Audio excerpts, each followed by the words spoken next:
Este es un mensaje del pastor John MacArthur, traducido y predicado en español para el mundo de habla hispana. Ningún otro libro en las Escrituras revela la gloria de Dios y de Cristo con más esplendor que Apocalipsis. Sin embargo, ningún libro ha sido peor comprendido, mal interpretado y descuidado. En el capítulo 22, en el versículo 10, dice: «No selles las palabras de la profecía de este libro, porque el tiempo está cerca». Si hay algo que Dios quiere con respecto de este libro, es que sepamos lo que nos enseña. El libro comienza con una bendición, ahí en el 1:3. Bienaventurado el que lee y los que oyen las palabras de esta profecía. Y termina con una bendición en el 22:7. Bienaventurado el que guarda las palabras de la profecía de este libro. Es el único libro de la Biblia que comienza y termina con una promesa de bienaventuranza a quien lo lee. Se nos dice que tenemos que entenderlo porque el momento se acerca, y lo que en esencia eso significa es que este libro trata sobre el siguiente acontecimiento que aparece en la agenda mesiánica de Dios. Ahora bien, la clave del libro se encuentra en 1:1, la revelación de Jesucristo. El libro es sobre el Apocalipsis, del griego apocalipsis, el develamiento, la revelación de la verdad sobre Cristo desconocida hasta el momento.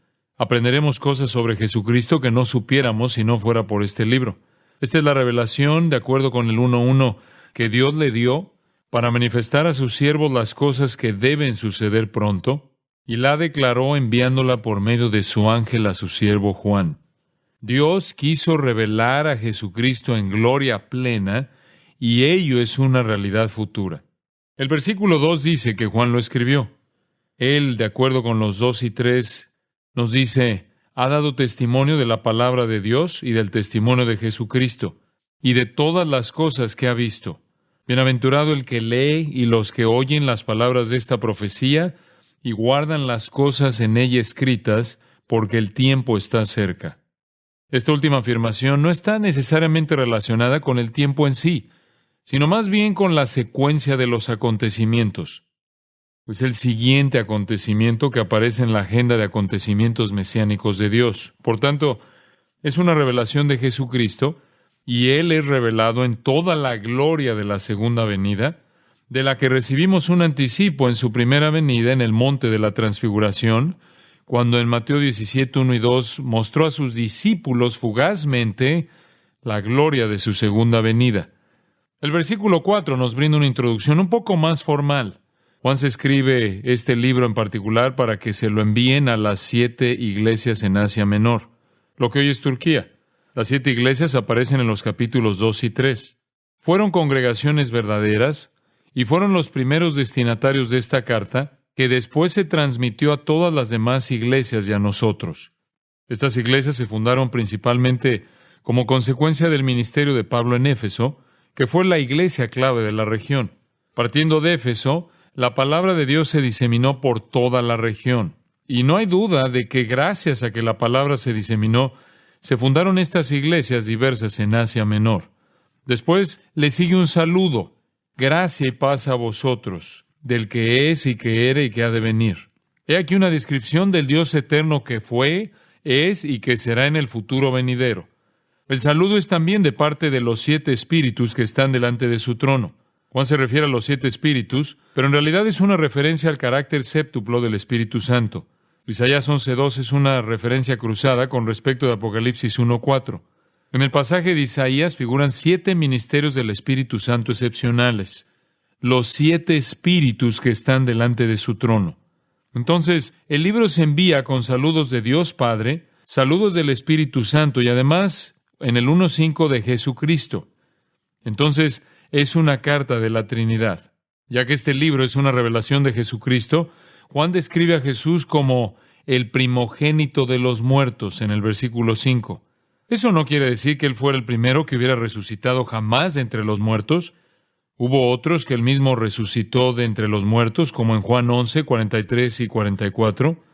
El término significa que de todos los que serán resucitados de entre los muertos, incluidos los santos, Él será el primero, el más importante, el líder y más grande de todos los que jamás resuciten. Todos los hombres que han vivido resucitarán de entre los muertos. algunos a resurrección de vida y otros a resurrección de condenación, de acuerdo con Juan 5:29. Pero de todos los que han resucitado, Él es el más importante. Él, de acuerdo con Apocalipsis 1:5, es el soberano de los reyes de la tierra. El libro es de la Trinidad, comunicado por un ángel a Juan, quien lo copió y nos lo transmitió para que lo leamos.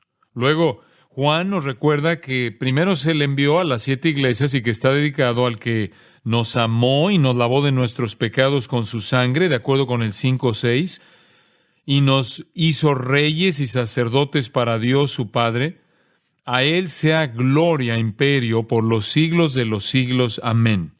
Después de la dedicatoria, el versículo 7 dice, He aquí que viene con las nubes, y todo ojo le verá, y los que le traspasaron, y todos los linajes de la tierra harán lamentación por él.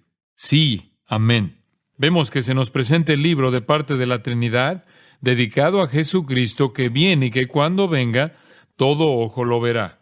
Eso es un avance de lo que trata todo el libro, de la venida de Jesucristo, quien dice en el versículo 8, Yo soy el Alfa y el Omega, el que es, y que era, y que ha de venir, el Todopoderoso. Eso significa Dios en su esencia y Cristo en su relación excepcional con Dios dentro de la Trinidad. Así es que en los versículos 4 al 8 encontramos solo información preliminar.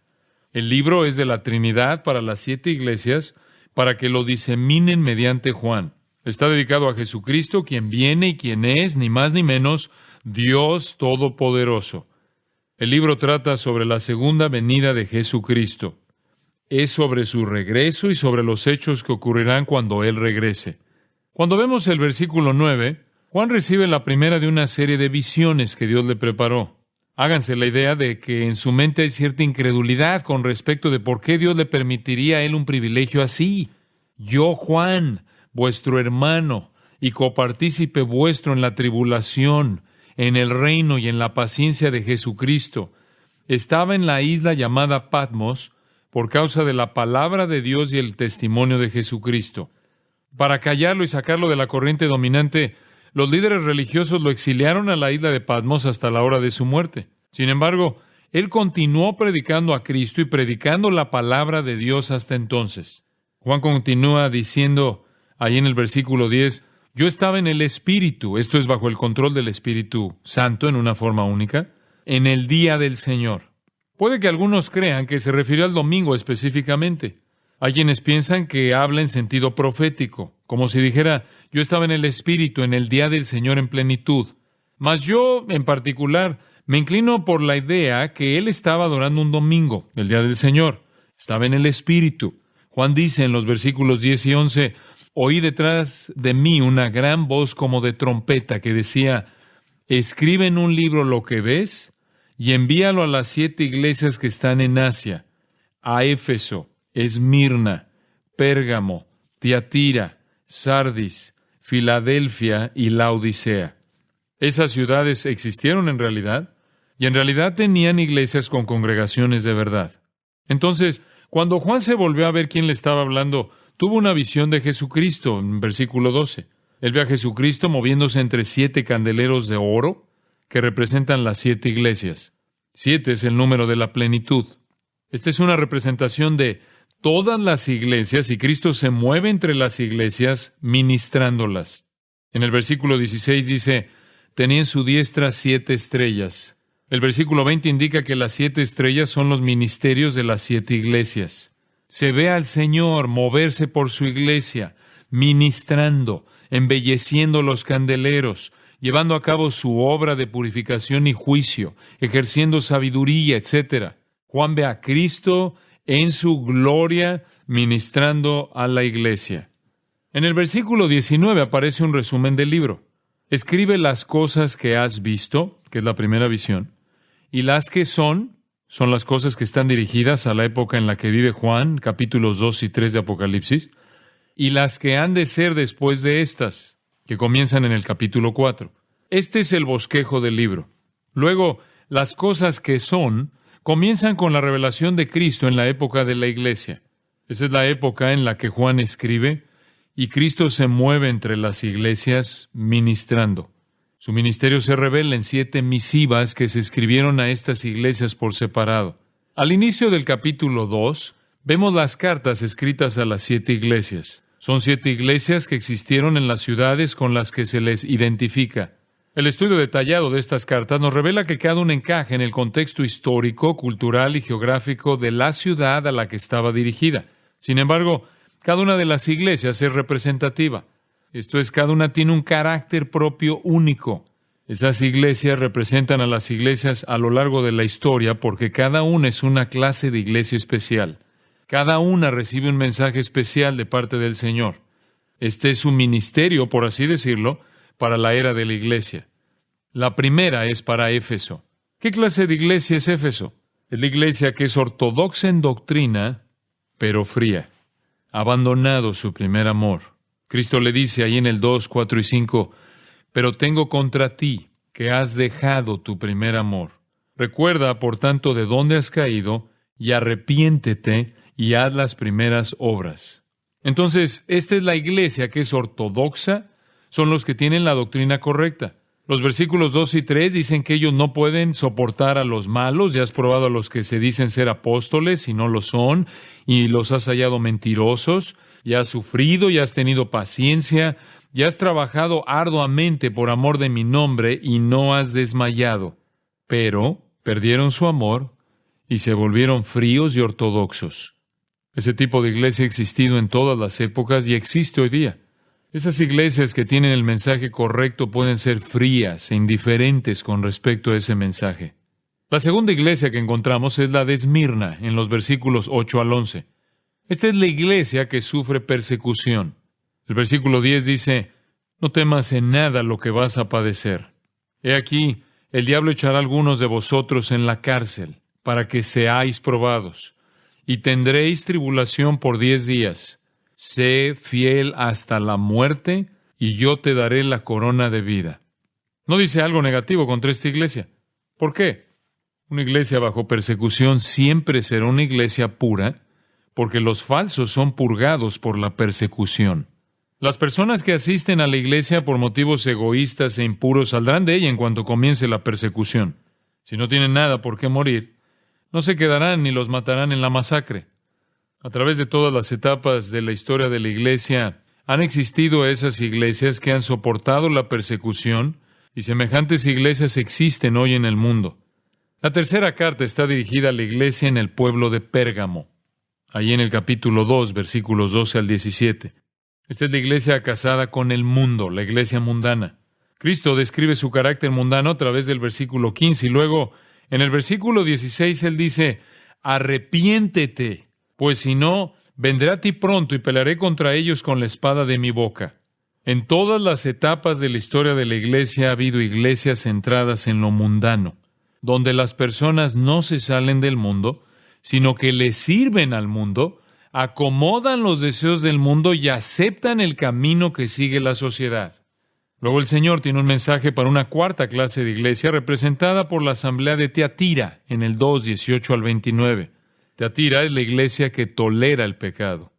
En esta iglesia en particular, ellos toleraban una mujer por el estilo de Jezabel que estaba seduciendo a los sirvientes a cometer fornicación y a comer cosas dadas en sacrificio a los ídolos. Se les advierte por qué toleraban el pecado, no se abstenían del pecado y no purgaban sus filas. Siempre hay iglesias así. En el capítulo 3, versículos 1 al 6, se nos presenta la quinta iglesia, Sardis. Es fácil ver el problema de esta iglesia. El versículo 1 dice, tienes nombre de que vives y estás muerto. Esta es la iglesia muerta.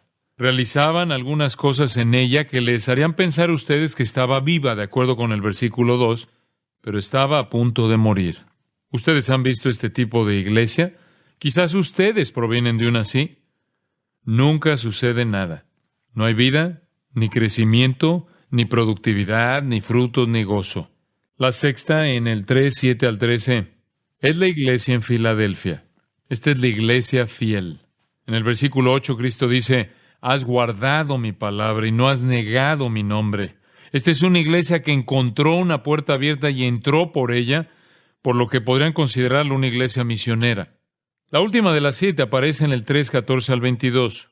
Estos versículos destacan la iglesia de la Odisea, la iglesia apóstata, la iglesia condenada, la iglesia del liberalismo hoy día. Está caracterizada por estas palabras en los versículos 15 y 16. Yo conozco tus obras, que ni eres frío ni caliente. Ojalá fueses frío o caliente, pero por cuanto eres tibio y no frío ni caliente, te vomitaré de mi boca. Esta es la iglesia rechazada, falsa. Permítanme resumir. Primero que todo, en el capítulo 2, tenemos la iglesia fría, ortodoxa.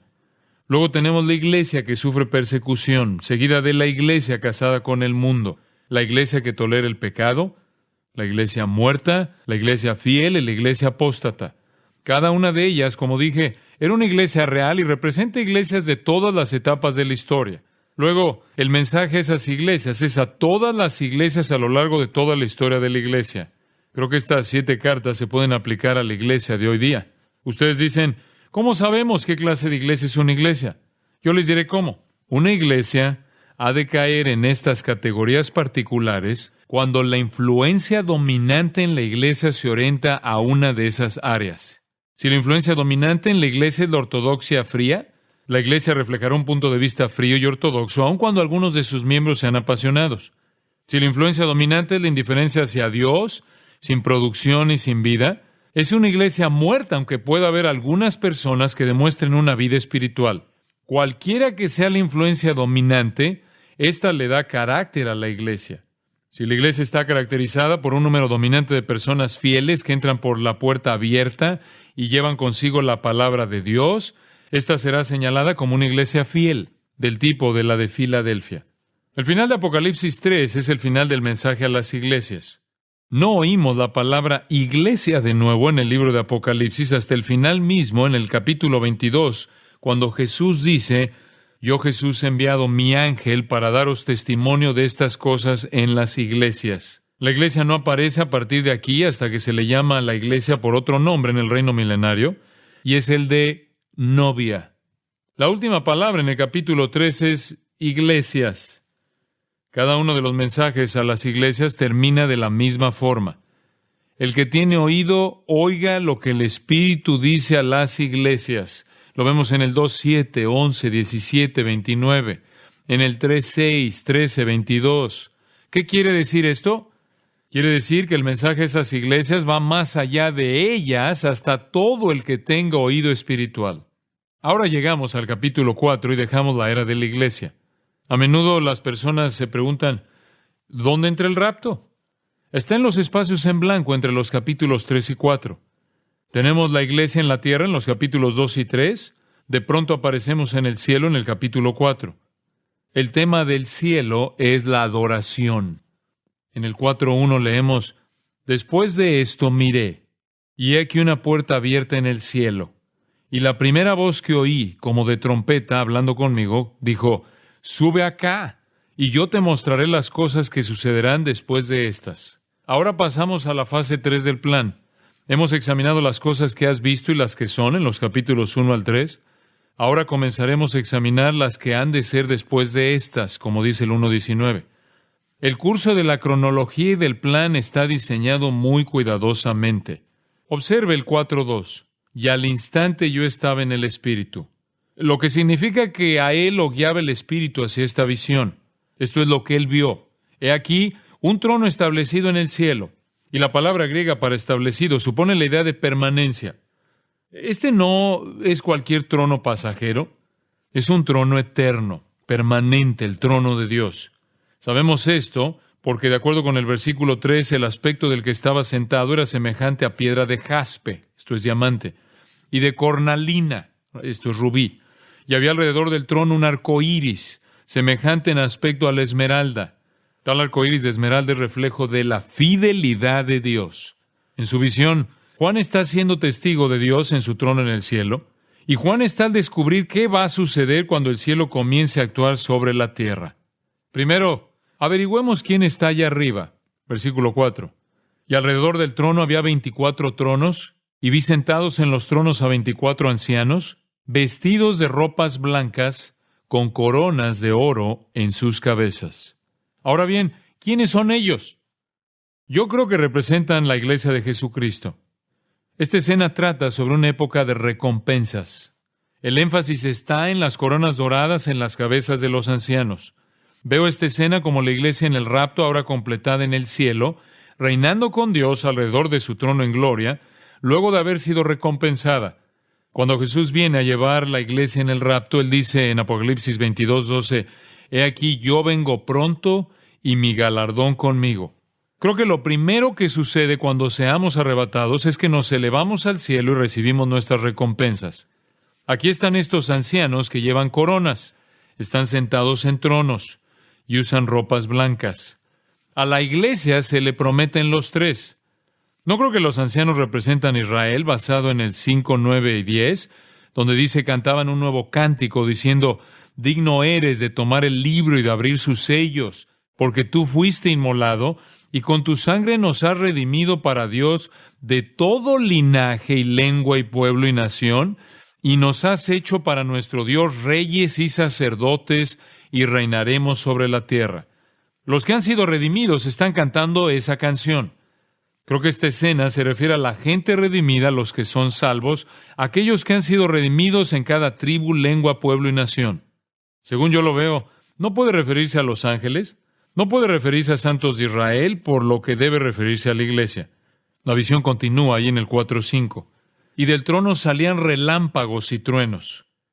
Entonces Juan ve de nuevo la visión del Espíritu séptuplo ante el trono divino. Entonces Juan dice en el versículo 6, «Y delante del trono había como un mar de vidrio semejante al cristal». La imagen es semejante a la de Ezequiel 1. Juan describe 4 criaturas vivas alrededor del trono. Creo que son ángeles, y Juan los describe como en adoración, versículos 9 al 11. Todo el cielo está en adoración. Los ángeles, los santos, la iglesia, todos están dando alabanza y gloria a Dios. Como dije antes, de eso es de lo que se trata el cielo. El cielo es un lugar donde todo el mundo adora a Dios. Y eso es lo que Juan ve cuando tiene esta visión del cielo. Pero entonces algo interesante sucede en el capítulo 5. Se interrumpe la adoración. Versículo 1. Y vi en la mano derecha del que estaba sentado en el trono un libro. ¿Saben lo que es? Es el documento de propiedad de la tierra porque estaba, versículo 1, sellado con 7 sellos. La ley romana exigía que un título fuera sellado 7 veces. Enrollaban el pergamino hasta un lugar, lo sellaban, lo enrollaban un poco más, lo sellaban de nuevo, y así hasta 7 sellos. La razón de tantos sellos es que nadie podía abrir fácilmente el documento sin ser descubierto. Creo que este es el testamento de Dios para darle la tierra a Jesucristo. Esa fue su promesa en el Salmo 2, 8, 9, cuando el Señor dijo, «Pídeme, y te daré por herencia a las naciones. Los quebrantarás con vara de hierro, como vasija de alfarero los desmenuzarás». Esa fue la promesa al Hijo. La escena en el cielo continúa, y nos dice ahí los versículos 2 al 5 del capítulo 5, ¿quién es digno de abrir el libro y desatar sus sellos? Y ninguno, ni en el cielo, ni en la tierra, ni debajo de la tierra, podía abrir el libro, ni aun mirarlo. Y lloraba yo mucho, porque no se había hallado a ninguno digno de abrir el libro, ni de leerlo, ni de mirarlo. Y uno de los ancianos me dijo, no llores. He aquí que el león de la tribu de Judá, la raíz de David, ha vencido para abrir el libro y desatar sus 7 sellos. Uno de los ancianos, que es un representante de los redimidos, sabe que Jesucristo es el único digno de abrir ese pergamino. El versículo 6 describe a aquel que avanza en medio de las criaturas vivas. Estaba en pie un cordero como inmolado, que tenía 7 cuernos. Esto significa poder pleno. 7 significa plenitud. El cuerno del animal hace referencia al poder. Y continúa, y 7 ojos, que se refieren a sabiduría perfecta, los cuales son los 7 espíritus de Dios, de nuevo el Espíritu Santo. Versículo 6 lo indica. Con que aquí está Jesucristo, lleno de sabiduría del Espíritu de Dios y lleno de poder, versículo 7, vino y tomó el libro de la mano derecha del que estaba sentado en el trono. Tengan este valioso versículo en mente, subráyenlo varias veces, marque el desarrollo de todo lo que va a suceder. Jesús toma el pergamino y va a tomar de nuevo a la tierra. El paraíso será recuperado. ¿Qué creen ustedes que sucede en el cielo como resultado? Versículos 8 al 14 indican que provoca mayor adoración. ¿Por qué está tan emocionado el cielo? Están cansados de la rebelión en la tierra. Cuando ven que Cristo ha tomado el pergamino y comienza a desenrollarlo y lo trae de nuevo a la tierra, se emocionan. Hay gloria y alabanza y adoración, culminando en esta maravillosa declaración en el versículo 12. El Cordero que fue inmolado es digno de tomar el poder, las riquezas, la sabiduría, la fortaleza, la honra, la gloria y la alabanza. Apenas se puede leer esto sin pensar en el Mesías. Esta fase final del plan comienza en el cielo. Dios en el trono sostiene el título de propiedad de la tierra. Mientras el cielo está adorando, buscando a alguien apropiado para tomar el título y recuperar la tierra, el Cordero viene a tomar el título de propiedad y recuperar la tierra. Eso provoca más muestras de alegría de nuevo. El capítulo 6 comienza cuando el Señor despega los sellos. Hay 7 sellos y cada uno que se rompe revela otra cosa que va a suceder en la tierra. El primer sello es la paz, de acuerdo con los versículos 1 y 2, donde dice: vi cuando el Cordero abrió uno de los sellos, y oí a uno de los 4 seres vivientes decir como con voz de trueno: ven y mira. Y miré, y he aquí un caballo blanco, y el que lo montaba tenía un arco, y le fue dada una corona, y salió venciendo y para vencer. ¿Quién es este montando en un caballo blanco? Es un conquistador que no necesita usar arco y flecha porque no tenía que guerrear. La suya es una conquista pacífica. El periodo de la tribulación en la tierra comienza entonces con una falsa paz motivada por el anticristo. Pueden comparar estos versículos con Daniel 9:27. Hace un pacto con el pueblo de Dios e instaura una falsa paz, de manera que es un falso Cristo, que trae lo que parece ser la paz, pero no dura mucho porque el segundo sello se rompe en el versículo 4 y se revela otro caballo, solo que este es rojo. Estos son los 4 jinetes del Apocalipsis. Observa lo que dice el versículo 4. Al que lo montaba le fue dado poder de quitar de la tierra la paz y que se matasen unos a otros. El segundo sello es la guerra. Eso da lugar a la ruptura del tercer sello, versículos 5 y 6. Y miré, y aquí un caballo negro, y el que lo montaba tenía una balanza en la mano. Y oí una voz en medio de los 4 seres vivientes que decía: 2 libras de trigo por 1 denario, y 6 libras de cebada por 1 denario. Eso significaría que la persona obtuvo casi 1.5 pintas de cebada y 1/3 de esa cantidad en trigo por 1 día de trabajo. En otras palabras, uno trabaja todo un día para ganar lo suficiente para obtener apenas lo que una persona come. Esas son condiciones de hambre. El versículo termina: no dañes el aceite ni el vino. Esa es la comida del rico. La gente común no podía ni tocarlo. Por eso es que a la paz sigue la guerra y esta es seguida del hambre. Donde hay guerra a nivel mundial, hay hambre a nivel mundial. El próximo es el 4º sello. ¿Qué sigue lógicamente a la guerra y al hambre? La muerte. El versículo 8 dice: miré, y aquí un caballo amarillo, y el que lo montaba tenía por nombre Muerte, y el Hades le seguía, y le fue dada potestad sobre la 4ª parte de la tierra, para matar con espada, con hambre, con mortandad y con las fieras de la tierra. En la medida en que llegamos a la apertura del 7º sello, encontramos algunas personas bajo el altar en el versículo 9. Son sin duda los redimidos que han sido asesinados y están ahora en el cielo, en el altar mismo de Dios, orando, de acuerdo con el versículo 10. Observe: ¿hasta cuándo, Señor, santo y verdadero, no juzgas y vengas nuestra sangre en los que moran en la tierra? Durante la guerra y la matanza y el hambre, al pueblo redimido lo masacra el anticristo. Esta es una sección muy importante.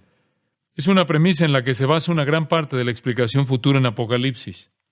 El versículo 11 dice: y se les dieron vestiduras blancas, y se les dijo que descansasen todavía un poco de tiempo, hasta que se completara el número de sus consiervos y sus hermanos, que también habían de ser muertos como ellos.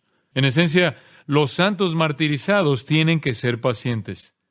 Mientras tanto, se les dan vestiduras blancas, que son ropas celestiales, para que en ellas se regocijen y descansen hasta que los otros mártires sobre la tierra terminen de ser martirizados. Ahora, De regreso a la tierra y al sexto sello, que es un terremoto. Versículo 12. El sol se puso negro como tela de silicio y la luna se volvió toda como sangre. Joel habló acerca de este incidente, al igual que Pedro, el día de Pentecostés. Lo vemos en Joel 1, 28 al 32 y Hechos 2, 17 al 21. Apocalipsis 6, 13 dice: las estrellas del cielo cayeron sobre la tierra como la higuera deja caer sus higos cuando es sacudida por un fuerte viento. Ahora, imagínense eso.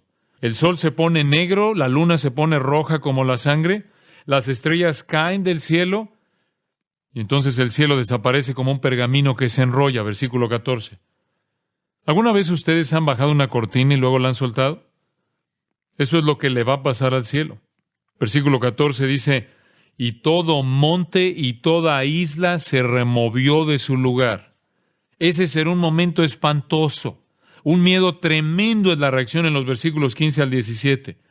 La gente pide a gritos que caigan las rocas y las montañas, diciendo: caed sobre nosotros y escondednos del rostro de aquel que está sentado sobre el trono y de la ira del Cordero, porque el gran día de su ira ha llegado, ¿y quién podrá sostenerse en pie? Si ustedes tienen que soportar esto, serán como una canasta. ¿Ustedes se pueden imaginar lo que era para Juan el tener todas estas visiones? Por eso el Señor le da un respiro en el capítulo 7. En medio de todo el caos que ocurre, habrá una bendición. A algunos se les librará de este juicio. A algunos creyentes se les eximirá. ¿Quiénes son? Son 144,000 judíos de cada tribu, con la excepción de Dan. A ellos se les omite debido a su burda idolatría, como lo vemos en Deuteronomio capítulos 27 y 28.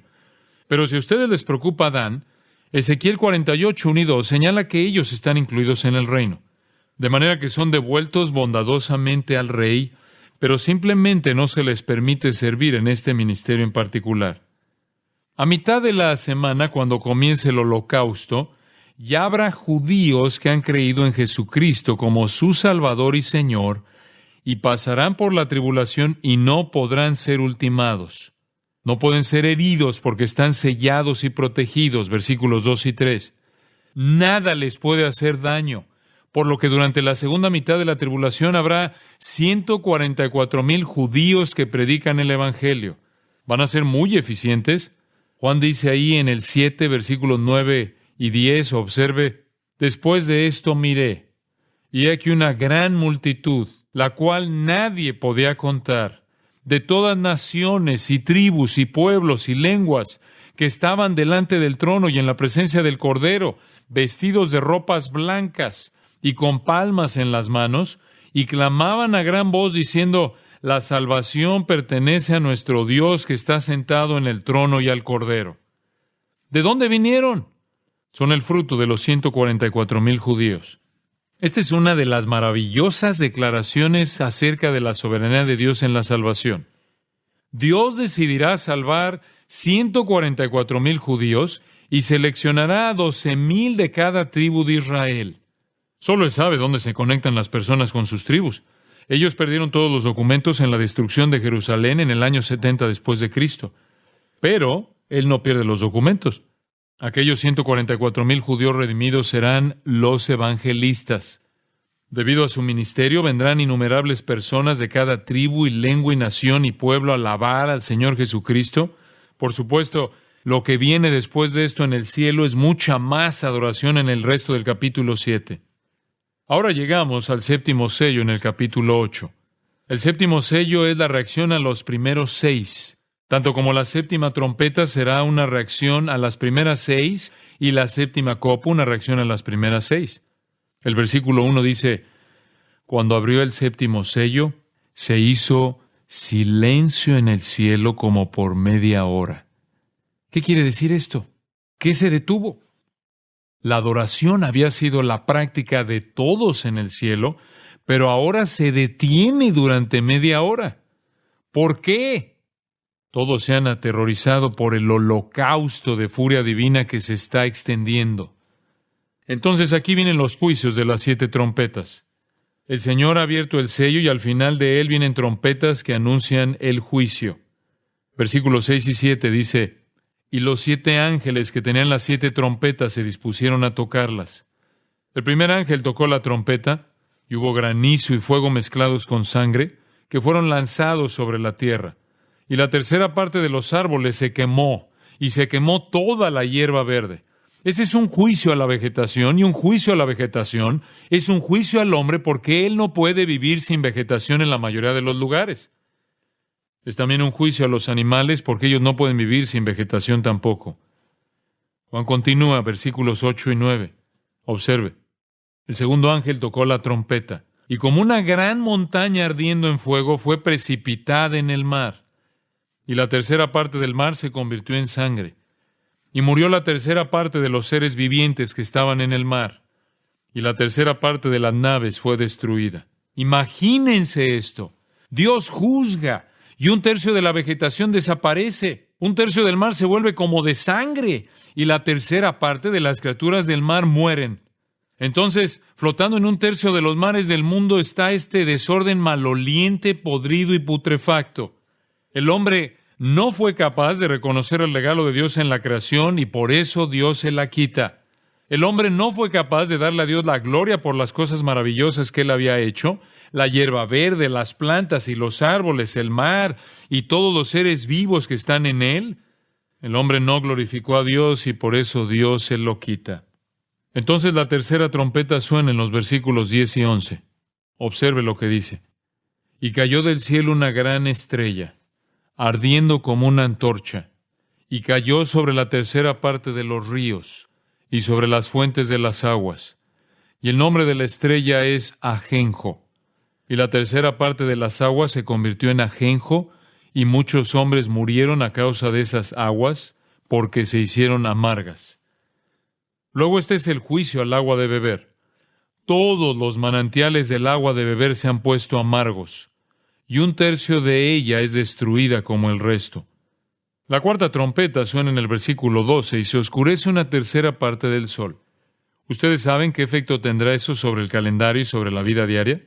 No sé la clase de caos que eso provocará. Asimismo, dice el versículo 12, la tercera parte de la luna y la tercera parte de las estrellas, para que se oscureciese la tercera parte de ellos, y no hubiese luz en la tercera parte del día, y asimismo de la noche. Es probable que el cielo se llene de raros eclipses. Entonces Juan dice, versículo 13, oí un ángel volar por en medio del cielo, diciendo a gran voz, ¡ay, ay, ay de los que moran en la tierra! A causa de los otros toques de trompeta que están para sonar los 3 ángeles. En el capítulo 9, la cuarta trompeta suena y cae una estrella del cielo, de acuerdo con el 9:1. ¿Cuál es el significado de eso? Es Lucifer, y él tiene la llave del abismo sin fondo. ¿Ustedes saben quién está en el abismo sin fondo? Son demonios que han sido arrojados allí por Dios. Pero Lucifer obtiene la llave y baja para abrir el abismo sin fin. ¿Qué va a suceder? Todos esos demonios que han sido arrojados allí por miles de años van a salir finalmente. El versículo 2 dice, subió humo del pozo como humo de un gran horno, y se oscureció el sol y el aire por el humo del pozo. Cuando salen son como langostas, exactamente como una plaga que barre la tierra, como lo vemos en el 3. ¿Ustedes saben por qué la tribulación va a ser una época terrible? Todos los demonios arrojados en el infierno se van a soltar para sumarse a los que ya están en la tierra. A partir del versículo 4 dice, y se les mandó que no dañasen a la hierba de la tierra, ni a cosa verde alguna, ni a ningún árbol, sino solamente a los hombres que no tuviesen el sello de Dios en sus frentes. Y les fue dado, no que los matasen, sino que los atormentasen 5 meses. Y su tormento era como tormento de escorpión cuando hiere al hombre. Y en aquellos días los hombres buscarán la muerte, pero no la hallarán, y ansiarán morir, pero la muerte huirá de ellos. La plaga de langostas demoníaca va a cruzar el globo terráqueo, torturando a los hombres durante 5 meses, y los hombres serán incapaces de buscar alivio incluso en la muerte. Los versículos 7 al 10 describen estos seres demoníacos en lenguaje simbólico. Luego el versículo 11 dice, y tienen por rey sobre ellos al ángel del abismo, cuyo nombre en hebreo es Abadón, significa destructor, y en griego apolión, destructor también. Si ustedes creen que eso es malo, aún quedan 2 trompetas más. Mientras suena la 6ª trompeta, el río Éufrates se abre totalmente, versículo 15. Observe, y fueron desatados los 4 ángeles que estaban preparados para la hora, día, mes y año, a fin de matar a la 3ª parte de los hombres. Aquí viene una hueste liberada por un ángel, y la hueste debe matar a 1/3 del mundo. El número del ejército de jinetes es de 200 millones si vienen del este, cruzando el Éufrates, de acuerdo con el versículo 16. En el versículo 18, 1/3 de la humanidad es asesinada por el fuego, el humo y el azufre que sale de las bocas de este ejército. Esa puede ser la forma en que se describe la artillería usando términos antiguos. Observe versículos 20 y 21. Y los otros hombres que no fueron muertos con estas plagas, ni aun así se arrepintieron de las obras de sus manos, ni dejaron de adorar a los demonios y a las imágenes de oro, de plata, de bronce, de piedra y de madera, las cuales no pueden ver, ni oír, ni andar, y no se arrepintieron de sus homicidios, ni de sus hechicerías, del griego farmakeia, drogas, ni de su fornicación, ni de sus hurtos. Los hombres no se arrepintieron, simplemente maldijeron a Dios. Entonces, esas trompetas son muy formidables. Las primeras 6 trompetas van a sonar al final de la tribulación. ¿Han notado ustedes que la iglesia no se menciona en absoluto? El capítulo 10 es otra pequeña pausa. Por eso a Juan se le da otra visión de la parte buena. Versículo 1 al 3 del capítulo 10, observe. Su rostro era como el sol, y sus pies como columnas de fuego. Tenía en su mano un librito abierto, y puso su pie derecho sobre el mar, y el izquierdo sobre la tierra. Y clamó a gran voz, como ruge un león, y cuando hubo clamado, 7 truenos emitieron sus voces. Entonces este ángel le dice a Juan en el versículo 4, sella las cosas que los 7 truenos han dicho, y no las escribas. El juicio a los pecadores es demasiado atemorizante y demasiado horripilante. La parte que ellos no revelan, de acuerdo con el versículo 7, es un misterio de Dios. Esa se terminará. Juan vio en esa visión el pequeño pergamino que representaba la propiedad de la tierra y le dijeron que se lo comiera. Así lo hizo y dijo en el versículo 10, era dulce en mi boca como la miel, pero cuando lo hube comido, amargó mi vientre. ¿Qué significa esto? Cuando yo veo la venida de Jesucristo en su gloria, tengo un sabor dulce, porque Cristo merece reinar en gloria, pero también tengo un sabor amargo, porque cuando Él viene en gloria a reinar, yo sé que eso significará la devastación y eterna maldición del mundo, y por eso es dulce y amargo. Ahora, antes de que suene la 7ª trompeta, echamos otra mirada a la gracia de Dios en el capítulo 11. Aquí están mis 2 personas favoritas en la Biblia, y ni siquiera sé quiénes son. Pero si el Señor está buscando voluntarios, yo me ofrezco. Los 2 testigos son identificados como, capítulo 11, versículo 4, los 2 olivos y los 2 candeleros que están en pie delante del Dios de la tierra. Pero por supuesto que el mundo los va a odiar. La sociedad de la nueva era los va a odiar. Las personas que encuentran una explicación para el rapto diciendo que nos libramos de todas esas personas que nos impedían alcanzar el siguiente nivel de conciencia, los van a odiar, especialmente cuando prediquen a Jesucristo. Pero miren lo que sucede, versículo 5, observe. Si alguno quiere dañarlos, sale fuego de la boca de ellos y devora a sus enemigos. ¿Yo podría acostumbrarme a eso? ¿A ustedes los están persiguiendo y provocando? ¿No creen el mensaje de ustedes y luego ellos tratan de quitarles sus vidas? Detengámonos ahí. El versículo 6 dice que tienen poder para cerrar el cielo.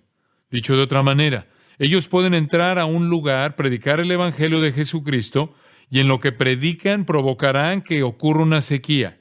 Luego ellos pueden controlar los elementos. Observe el versículo 6. Estos tienen poder para cerrar el cielo, a fin de que no llueven los días de su profecía, y tienen poder sobre las aguas para convertirlas en sangre y para herir la tierra con toda plaga cuantas veces quieran. Ahora bien, ¿qué piensan ustedes que saldrá en las noticias cada noche? A continuación, nuestro reporte de 2 testigos. Esta semana estuvieron en Cincinnati, no llovió. Todos los ríos se convirtieron en sangre y hubo plagas que atacaron a las personas. Tenemos que hacer algo con estos 2 sujetos, pero cada vez que lo intentamos nos convertimos en humo. ¿Ustedes saben lo que pasará a continuación? Finalmente la bestia sale del abismo, la bestia misma. Ella los vence y los mata, versículo 7. Y observa el versículo 8. Y sus cadáveres estarán en la plaza de la gran ciudad, que en sentido espiritual se llama Sodoma y Egipto, donde también nuestro Señor fue crucificado. Por tanto, son asesinados en Jerusalén. El versículo 8 dice que sus cuerpos son abandonados en la calle. Ahora bien, esto es en nuestra era moderna. Los gobiernos no dejan cadáveres en la calle. El versículo 9 dice, y los de los pueblos, tribus, lenguas y naciones verán sus cadáveres por 3 días y medio. ¿Cómo puede el mundo entero ver 2 cadáveres en Jerusalén? Hay una sola forma y es por la televisión. Eso no hubiera podido ser posible hace 100 años. Observe el versículo 9. Y no permitirán que sean sepultados. ¿Por qué? El versículo 10 nos dice, y los moradores de la tierra se regocijarán sobre ellos y se alegrarán y se enviarán regalos unos a otros, porque estos 2 profetas habían atormentado a los moradores de la tierra. El mundo está muy contento de que estos 2 estén muertos.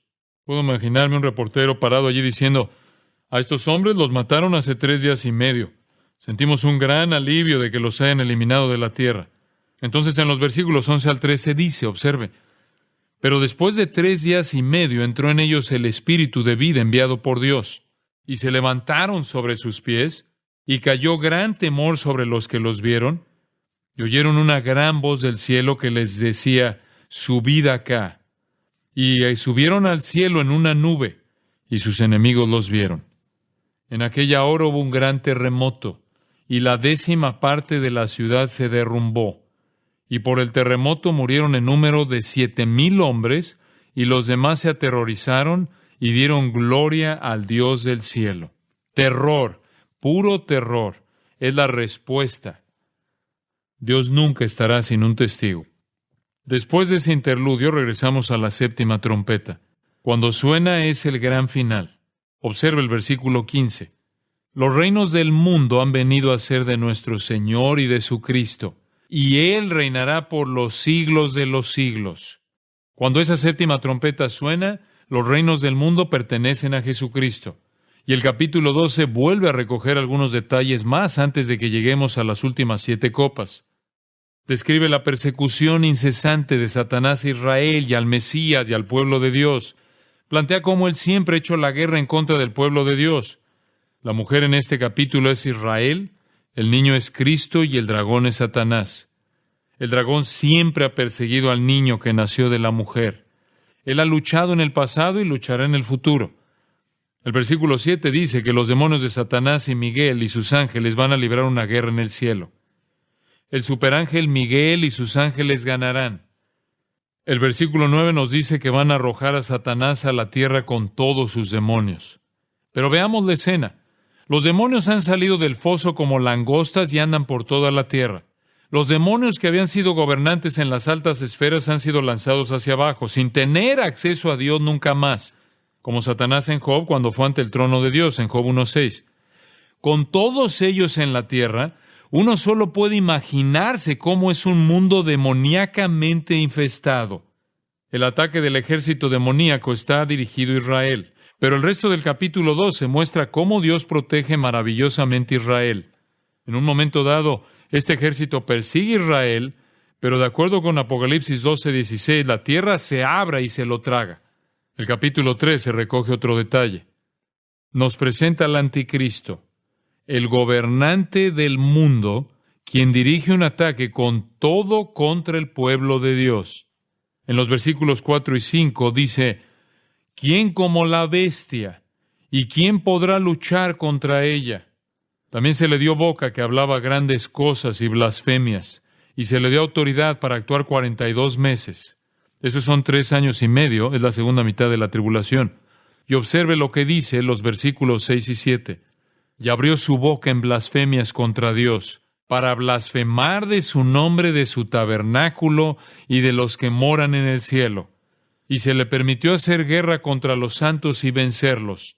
También se le dio autoridad sobre toda tribu, pueblo, lengua y nación. También tiene una corte. Apocalipsis 13, 11 al 18 nos presenta al falso profeta. La bestia es el anticristo. El falso profeta es su corte. De la misma manera que Faraón tenía Janes y Jambres, como nos dice 2 de Timoteo 3:8, Balac tenía a Balaam en Números capítulos 22 y 24, y Absalón tenía a Aitofel en 2 de Samuel capítulos 15 al 17, el anticristo tendrá su corte. La misión del falso profeta es el de señalar a todos al anticristo y decirles a que lo adoren, como dice Apocalipsis 13:12. Realiza algunos milagros y señales falsas y hace que las personas construyan una gran imagen a la bestia y después le infunde aliento por medio de las influencias demoníacas, como lo señalan los versículos 13 al 15. Así crea un ídolo endemoniado. Para entonces, el mundo está tan absolutamente influido por el demonio que todo el mundo pudiera convertirse en un loco de atar, como el endemoniado gadareno en Marcos 5, 1 al 13. Entonces, el mundo entero está lleno de demonios y ellos lo controlan todo. Hacen que la imagen hable y que el mundo entero adore al anticristo. Esa es la tarea del falso profeta. En la visión que tiene Juan, ve que las personas no tienen un número, no podían ni comprar ni vender, no podían funcionar en la sociedad. El número era 666. Esto no es significativo, excepto que representa al hombre. El hombre fue creado en el 6º día. 7 es el número perfecto de Dios, y por mucho que el hombre se esfuerce, él será 666. No llega a la perfección. Es el número del sistema del hombre. Las personas no pueden funcionar en esta sociedad a menos que tengan el número en la frente o en las manos, como dice el versículo 16. Casi llegamos a ese punto hoy día. Ya tenemos tarjetas de crédito y números. Si ustedes tienen una tarjeta de cajero automático, pueden insertar la tarjeta en la máquina en el banco o en la tienda, entra su número personal y obtiene el dinero o hace la compra. Pero relacionado con su número personal de la tarjeta de banco están sus antecedentes financieros. Las autoridades pueden descubrir exactamente quiénes son ustedes y averiguarlo todo sobre ustedes. Por lo tanto, ustedes pueden ver que si en el futuro decidieran que no podían ni comprar ni vender, lo único que tienen que hacer es cancelar su número cuando solo existe una sociedad sin dinero. Entonces, el anticristo gobernará el mundo y lo controlará todo debido al poder que tiene. Apocalipsis 14:1 mira la victoria del Señor Jesucristo. Los 144,000 están en el cielo cantando alabanzas por la victoria de Jesucristo. El holocausto llega a su esencia final en el Armagedón. En el capítulo 14 comenzamos a tener una perspectiva del Armagedón y en el versículo 15 el concepto de meter la hoz usada en la siega y en la cosecha siempre habla de juicio. El Señor viene en juicio aterrador. El versículo 20 lo resume todo. Y fue pisado el lagar fuera de la ciudad, y del lagar salió sangre hasta los frenos de los caballos, por 1,600 estadios. Esto significa que la sangre medía alrededor de 1,5 metros y abarcaba una distancia de alrededor de 320 kilómetros. Eso es lo que mide Israel, y se utiliza para simbolizar la masacre.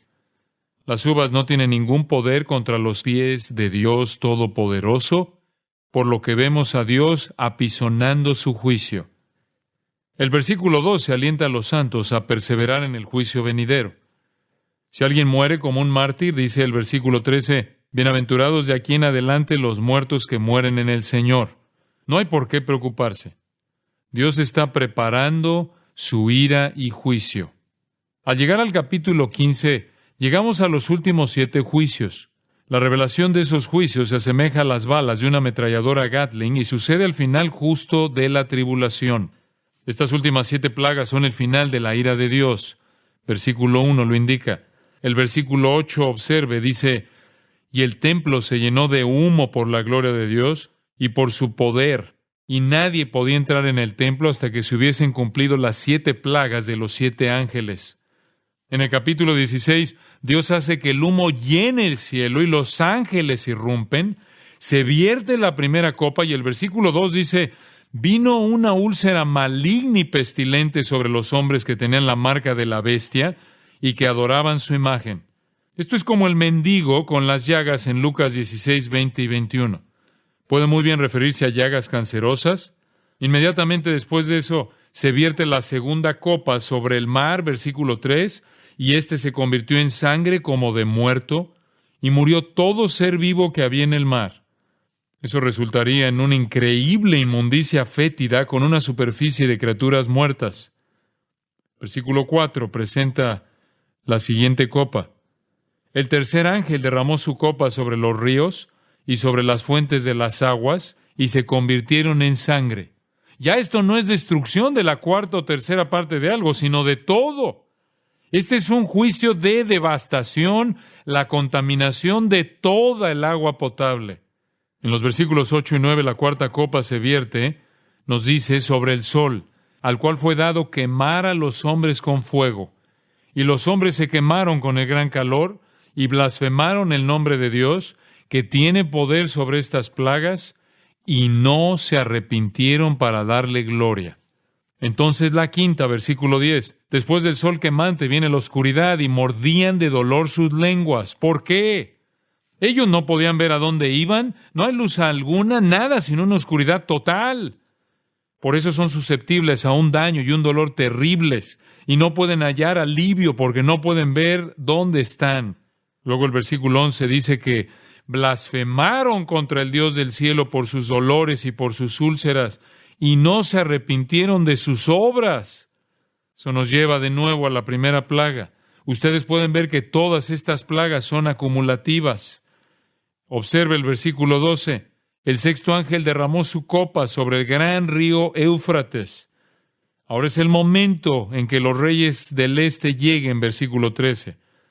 A eso le sigue el Armagedón, la batalla final en la llanura de Armagedón. Yo he estado ahí, he estado parado en la llanura. Napoleón dijo que era la mejor ubicación para una batalla que él hubiera visto sobre la faz de la tierra. Y observe lo que dice el versículo 13. 3 espíritus inmundos a manera de ranas. Estos son demonios de una característica especial. Salen del cieno del infierno mismo, de la boca del dragón y de la boca de la bestia y de la boca del falso profeta. Estos son espíritus de demonios que hacen milagros. Reúnen al mundo para la batalla en Armagedón y no saben que es el gran día de Dios Todopoderoso. El mundo llega a Armagedón a luchar. Daniel 11 lo describe. Los reyes del norte bajan y arrasan el sur. El rey del este llega. El oeste se incluye. Los reyes del este vienen. En medio de toda la lucha del cielo viene Jesucristo. Por último, la séptima copa se vierte al final del capítulo 16. Hay relámpagos y truenos, nos dice el versículo 18. Y observe el versículo 20 y 21. Y toda isla huyó. Observe el versículo 20 y 21. Y toda isla huyó, y los montes no fueron hallados. Y cayó del cielo sobre los hombres un enorme granizo como del peso de un talento. Ese es el gran final. Los capítulos 17 y 18 son muy importantes. Repasan algunos detalles de la segunda mitad. La pregunta que uno se hace aquí es, Juan, ¿y qué hay con la religión en la tribulación? ¿Habrá religión? Capítulo 17 indica que habrá religión. Si la verdadera iglesia es una novia, ¿cuál es la falsa iglesia? Es una prostituta. Ella, versículo 1, está sentada sobre muchas aguas. Versículo 2 dice que los reyes de la tierra se han embriagado con el vino de su fornicación. Versículo 3, ella está sentada sobre la bestia. La prostituta está montada en el anticristo. Esto ilustra el poder político del anticristo unido al sistema falso religioso mundial de la prostituta. Pero al anticristo lo consume su propio poder, versículo 16, de manera que a la larga él devora a la prostituta. Y entonces, versículo 17, él se coloca por sobre todo el mundo. Yo creo que en ese momento es cuando el falso profeta da forma a la imagen de la bestia y al mundo entero se le ordena adorarla, como lo vemos en el 13:15. Ahora el capítulo 18 nos lleva de regreso y nos invita a hacernos otra pregunta. ¿Cómo está la economía mundial en este momento? En medio de todo el caos, un ángel dice, versículo 2, ha caído la gran Babilonia y se ha hecho habitación de demonios. Babilonia es el nombre del último sistema económico mundial. Los demonios se han hecho dueños del mundo. Las naciones se han entristecido. Observe lo que dice el versículo 5. Sus pecados han llegado hasta el cielo y Dios se ha acordado de sus maldades. Cuando todo el sistema se derrumban las economías de todas las naciones. Y entonces los reyes de la tierra dicen, versículos 10 y 11, ¡ay! ¡Ay de la gran ciudad de Babilonia, la ciudad fuerte! Porque en una hora vino tu juicio. Y los mercaderes de la tierra lloran y hacen lamentación sobre ella, porque ninguno compra más sus mercaderías. ¿Ya a nadie le importa el dinero? Están tratando simplemente de sobrevivir. ¿Quién va a ir de compras? ¿Quién va a ir entonces al mercado? A nadie le va a importar, versículos 12 y 13, la mercadería de oro, de plata, de piedras preciosas, de perlas, de lino fino, de púrpura, de seda, de escarlata, de toda madera olorosa, de todo objeto de marfil, de todo objeto de madera preciosa, de cobre, de hierro y de mármol, y canela, especias aromáticas, incienso, mirra, olíbano, vino, aceite, flor de harina, trigo, bestias, ovejas, caballos y carros, y esclavos, almas de hombres. El comercio marítimo va a desaparecer, de acuerdo con el versículo 17. El sistema de transporte se arruina, la gente se va a echar tierra en la cabeza, versículo 19, a llorar y a lamentar por la pérdida de su sistema. Mientras todos en la tierra se lamentan, observe lo que dice el versículo 20. Alégrate sobre ella, cielo, y vosotros, santos, apóstoles y profetas. ¿Saben qué será lo peor en el mundo? Versículo 22. La música terminará.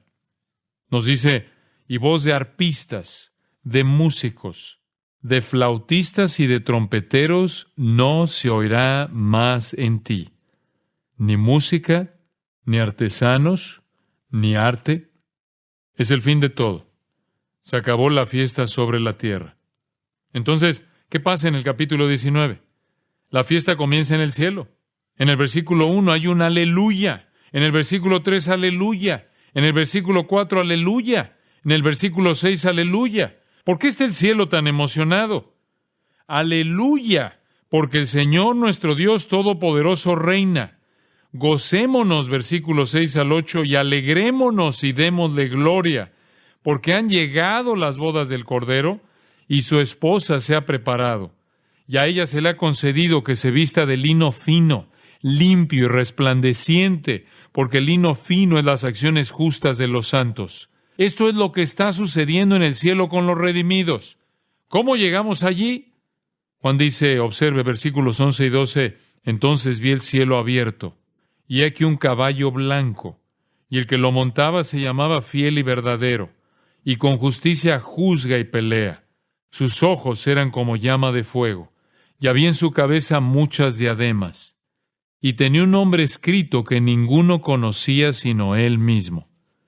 Juan sigue describiéndolo a él en el versículo 13 y llegamos al versículo 14 y dice, y los ejércitos celestiales, vestidos de lino finísimo, blanco y limpio, le seguían en caballos blancos. Cristo regresa para establecer su reino, mientras llega Armagedón en gloria resplandeciente para establecer su reino sobre la tierra. Viene vestido de blanco, en un caballo blanco, y nosotros venimos con Él en caballos blancos con vestidos blancos. Vamos para estar con Él y regresamos en gloria con Él. El final del versículo 16 dice que su nombre es Rey de Reyes y Señor de Señores. Y cuando Él viene, el resultado es destrucción total en Armagedón. El resultado de Armagedón está en los versículos 17 y siguientes. Matanza, muerte. Él llama a las aves para que se coman la carne humana. En el versículo 20, tanto la bestia como el falso profeta son arrojados vivos al lago de fuego y azufre. Y versículo 21 indica que a las personas de los ejércitos que quedaban las matan con la espada.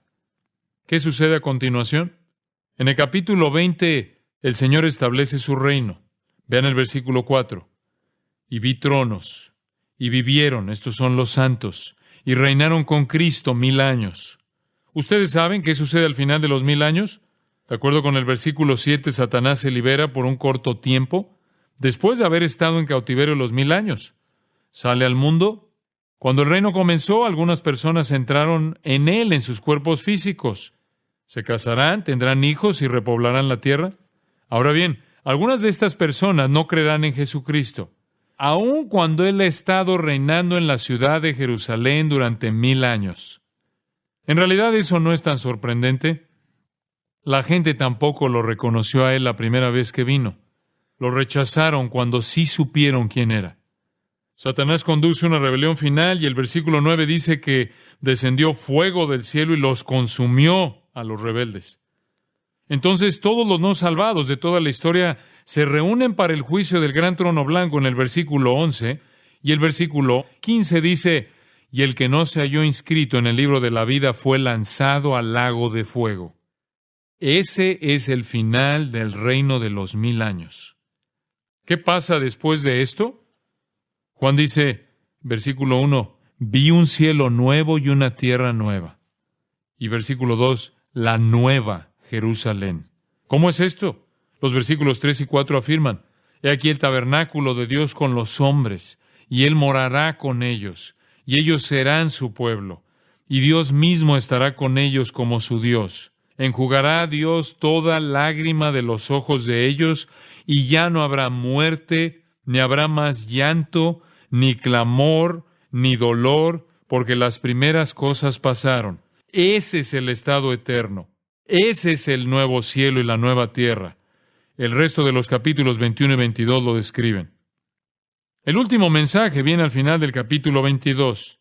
El versículo 17 dice, el espíritu y la esposa dicen, ven. Y el que oye diga, ven. Y el que tiene sed, venga. Y el que quiera, tome del agua de la vida gratuitamente. Esa es la última invitación. Vengan a Cristo, vengan y beban, vengan y compartan su salvación, pero hay una advertencia final en el versículo 11. El que es injusto, sea injusto todavía, y el que es inmundo, sea inmundo todavía, y el que es justo, practique la justicia todavía, y el que es santo, santifíquese todavía. En otras palabras, lo que ustedes sean cuando llegue el juicio, es lo que ustedes van a ser para siempre.